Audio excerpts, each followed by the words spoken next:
Chapter 10 of Peter Pan. Peter Pan by James Matthew Barrie. Chapter 10. The Happy Home. One important result of the brush on the lagoon was that it made the Redskins their friends. Peter had saved Tiger Lily from a dreadful fate, and now there was nothing she and her braves would not do for him. All night they sat above, keeping watch over the home under the ground, and awaiting the big attack by the pirates, which obviously could not be much longer delayed.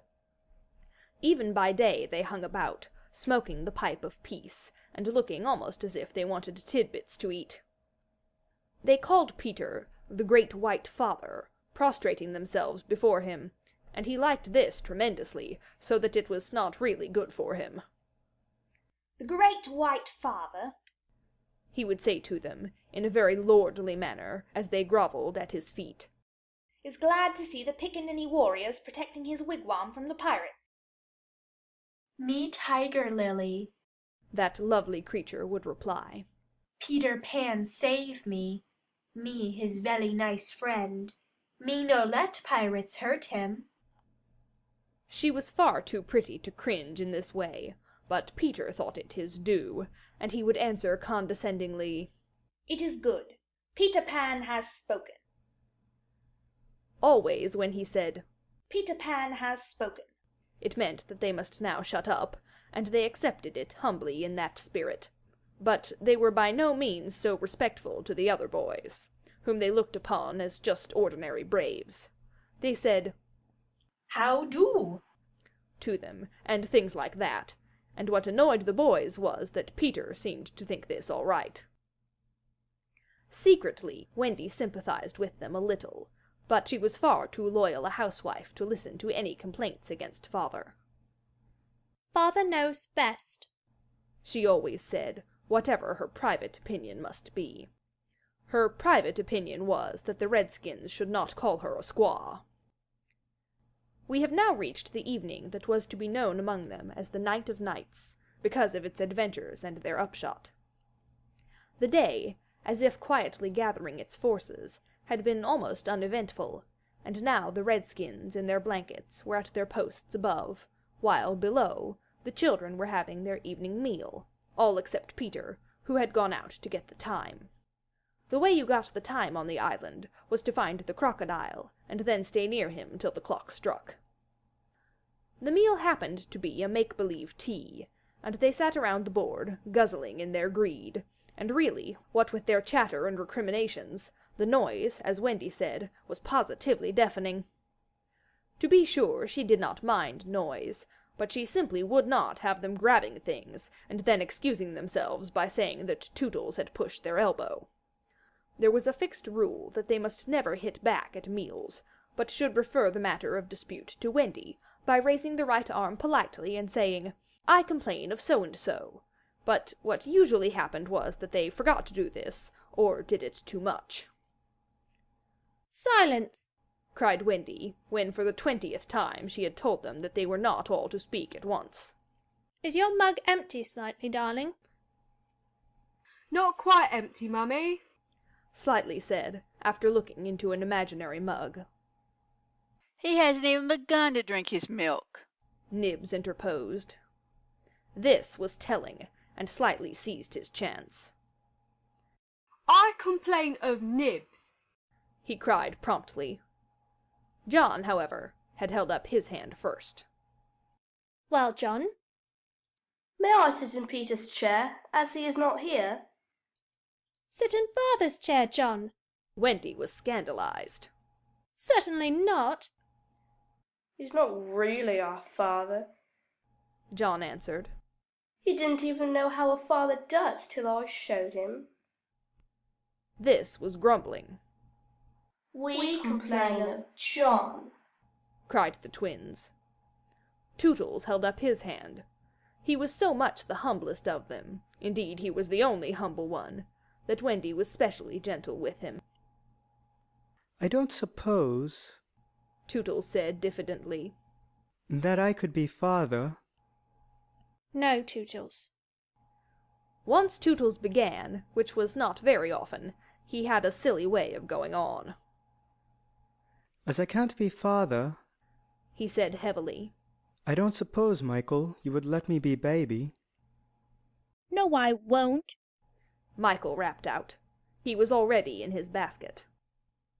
As I can't be baby, Tootles said, getting heavier and heavier and heavier.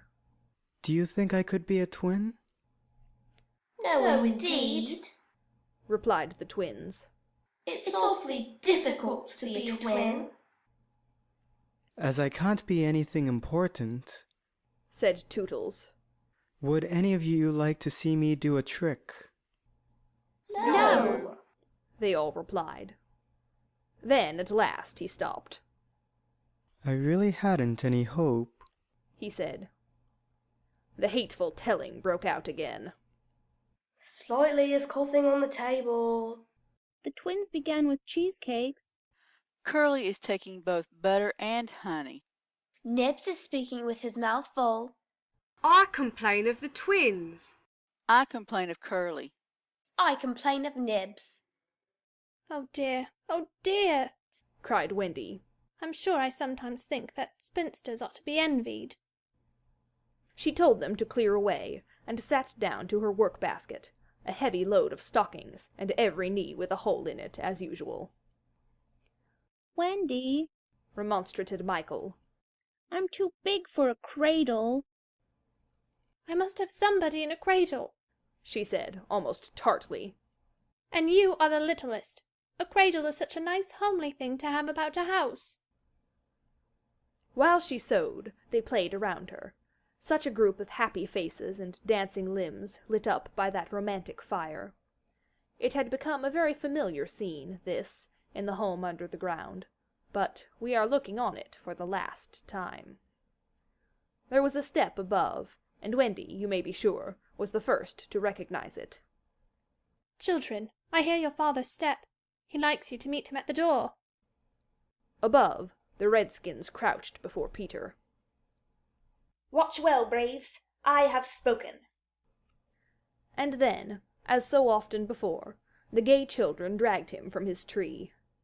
As so often before, but never again. He had brought nuts for the boys, as well as the correct time for Wendy. Peter, you just spoil them, you know, Wendy simpered. Ah, old lady, said Peter, hanging up his gun. It was me told him mothers are called old lady. Michael whispered to Curly. I complain of Michael, said Curly instantly. The first twin came to Peter. Father, we want to dance. Dance away, my little man, said Peter, who was in high good humor.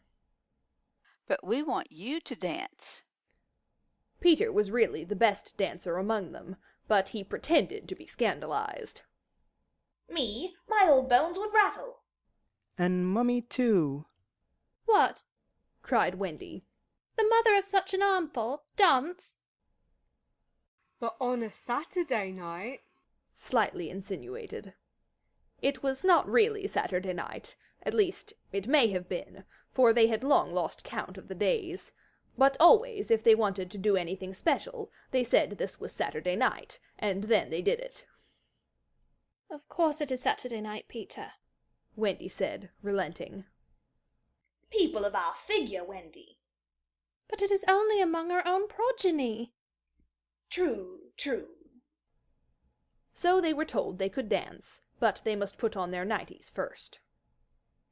Ah, old lady, Peter said aside to Wendy, warming himself by the fire and looking down at her as she sat turning a heel.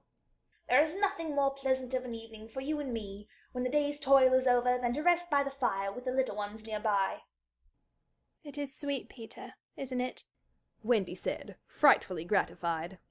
Peter, I think Curly has your nose. Michael takes after you. She went to him and put her hand on his shoulder. Dear Peter, she said.